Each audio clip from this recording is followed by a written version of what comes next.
Bro, hands up! Stop. Hands up!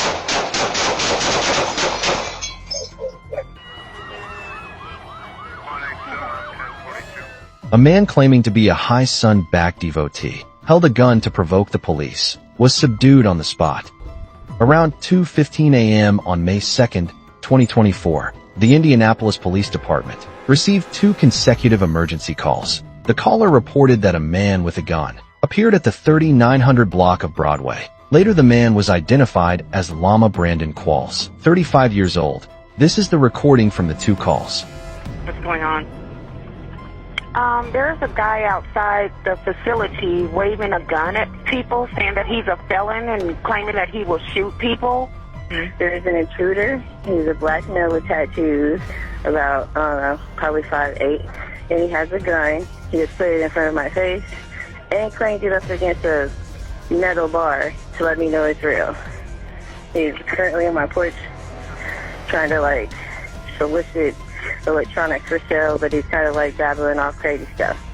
2 minutes later, the police arrived at the scene. Both callers were former military veterans. Because Officer Frick did not turn on his body camera, the events were only captured by a home security camera. In the frame on the right sits the suspect Brandon, still holding a gun. When Officer Frick approached, Brandon did not comply with orders, but pointed the gun at the officer. Your mom, you know me. I wouldn't do this if it wasn't what I think it is. If I'm wrong, tell me please. Bro, hands up! Stop. Hands up!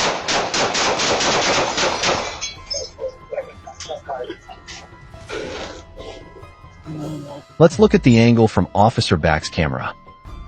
The one walking in front is Officer Fred. When the suspect raised his gun, Officer Bach also saw it and immediately fired back. Because the camera was mounted on the chest, it did not clearly capture the suspect holding the gun.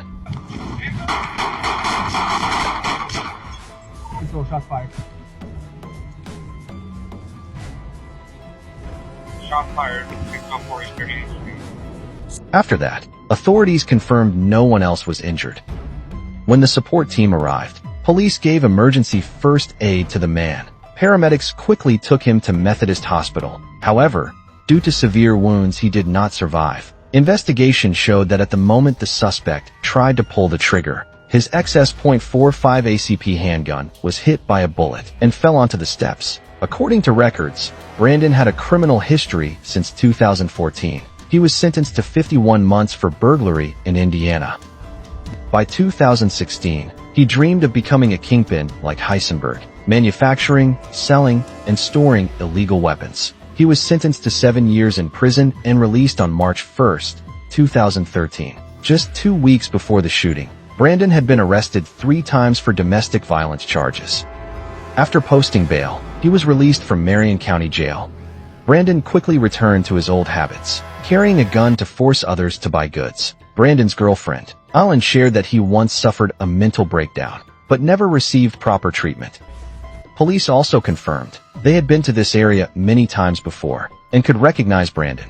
However, this incident happened too quickly, leaving the support team unable to intervene. Therefore, the police who fired may face prosecution.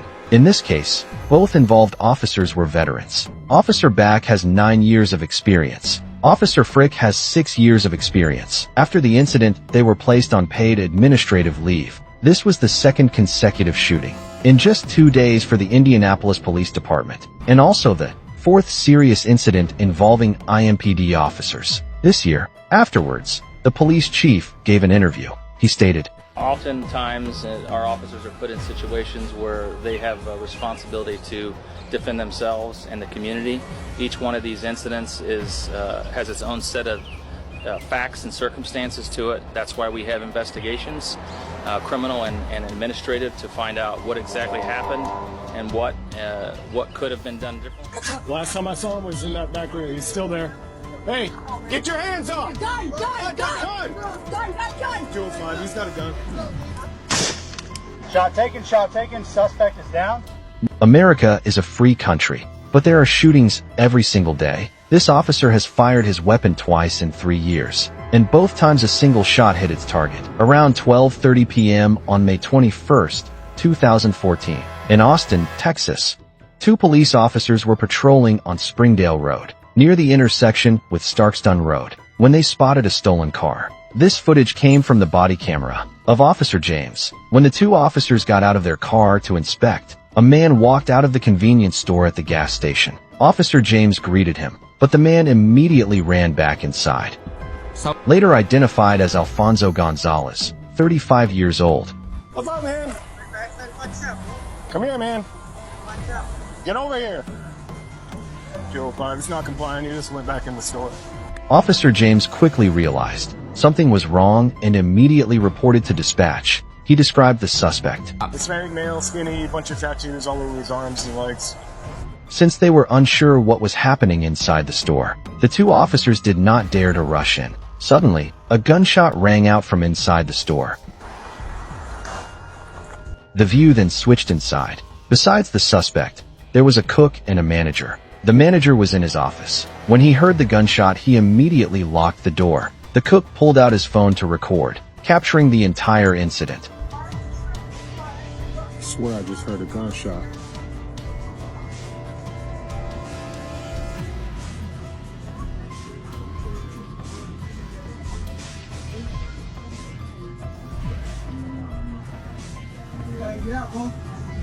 Okay. I thought I heard a gunshot in there. Holy shit. This man still had some conscience left. He did not harm the innocent. At that time, he still did not know there was another person in the store. The view returned to Officer James. Get out of the store. Get out of the store, man. Is there a rear exit?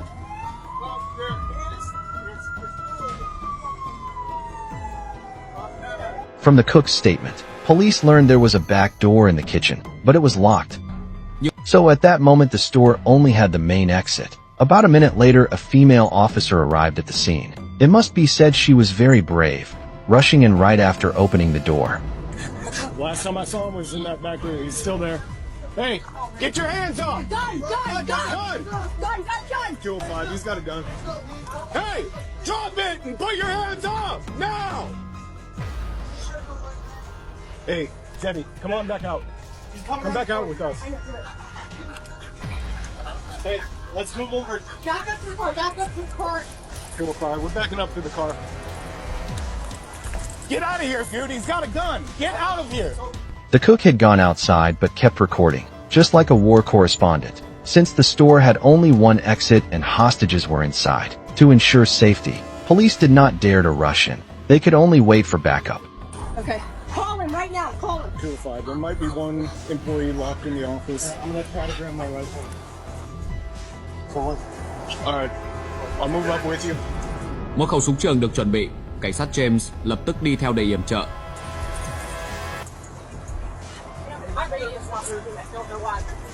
Which gun did he have? Which hand did he have the gun in? Right? Let's see if it was. I'm sure Charlie's on his way. 205. Go get a shield started. Meanwhile, the war correspondent defied danger, continuing to record on site. Well, right now, just stay on the corner of the building, dude, okay? I don't want you getting hurt.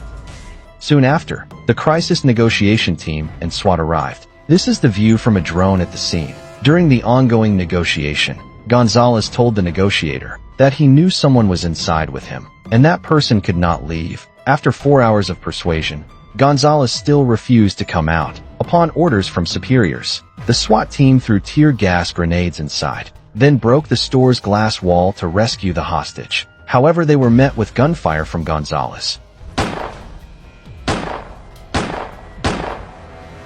Fearing the hostage was in danger, SWAT was forced to halt the assault. After the failed plan, Gonzalez began to act recklessly, making threats and moving around aggressively. He used store goods to craft a Molotov cocktail, then threw it outside and continued shooting at SWAT. The situation reached its peak, forcing SWAT to request sniper authorization. At that time, police sniper inside, Gonzalez had no idea the man to end it all was ready. He was still sneaking glances around. The view switched to Sniper Nichols. He aimed at the suspect inside, waited for the right moment, then pulled the trigger. Shot taken, suspect is down. As soon as the shot rang out, SWAT immediately stormed the store. Gonzalez was hit in the head and confirmed dead at the scene. No one else was injured in this incident. According to records, Gonzalez had no prior convictions. Officer Ryan Nichols, the one who fired the shot, had 16 years of experience. He was a veteran before joining the police and later entered the SWAT team. Currently, he is on paid administrative leave. In 2011, Nichols also took part in a sniper mission involving a man holding hostages in a standoff with police. When officers tried to approach the suspect, he fired 22 shots in succession.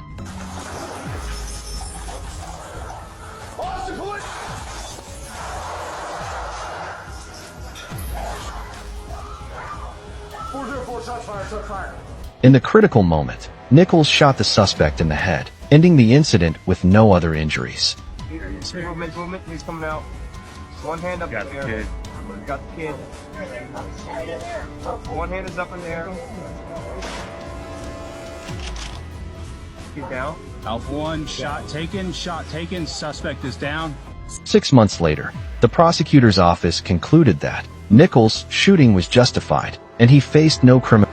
Perhaps this time the result will be the same. The heavily damaged store has now reopened. The cook even prepared free crawfish for everyone. All you can eat without limits. Thank you for watching the video. Please like and follow to stay updated with more interesting news.